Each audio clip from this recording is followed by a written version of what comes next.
çıkamadığı için geri döndü. Şurada kaldı. Burada ben de çıkamadım zaten. Tamam. Ben de çıkamadım. Orada durdum, çıkamadım.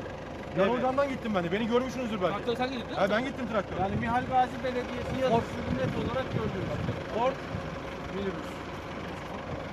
Çek abi, çek. Tamam. Hayvanlar aç Veriyor mu zaten kepçe? biraz mama verelim. Aramış mı? Abi Besane'nin oradan Hastanenin oraya gittik. Besane'nin oraya geldi köpekler. Ha. Söğüt Belediyesi de geldi köpeklere sahip çıkmaya. Besane'nin oradan geliyoruz biz. Burada bu arabanın indirildiği yerde kalan köpekler bunlar. Bir kısmı bizim besanede. Orada ya doyuruldu şimdi karınlar. Bu hayvanlar aç biraz mama verelim. Gel. Gel yavrum gel. Gel Evet, işte gel. gel yavrum, Çok zayıf gel. dediğim bu Şener Bey. Efendim? Çok zayıf dediğim bu. Çok zayıf. Bunun yaşama şansı olmaz burada. Gel. Bunları hep bildireceğiz tabii ki. Gel. Gel oğlum.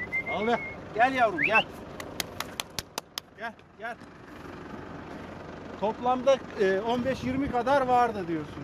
15 garanti vardı. 15 en az. Bak 5-6 tane bizim orada var. Evet. 3-4 tane de burada var. Çünkü zaten 9 yaptı. Söğüt'e doğru gidenler oldu bir de. Evet. Hala bak anesteziden çıkmış halleri var hayvanların. Gel yavrum gel. Bunlar bayıltarak mı yakalamışlar? Büyük ihtimalle bayıltıp yakalamışlar. Baksana duruşuna. Bu hayvanın yaşama şansı var mı? Biz bunu götürüp de koruma altına alalım. Gel yavrum gel. Gel. Bu hayvan perişan durumda. Kenan biz bu hayvanı götürelim. Hem tedavi edip hem de güzelce besleyelim. Şu hayvanın perişan haline bakın. Bu hayvan bu dağın başına atılır mı?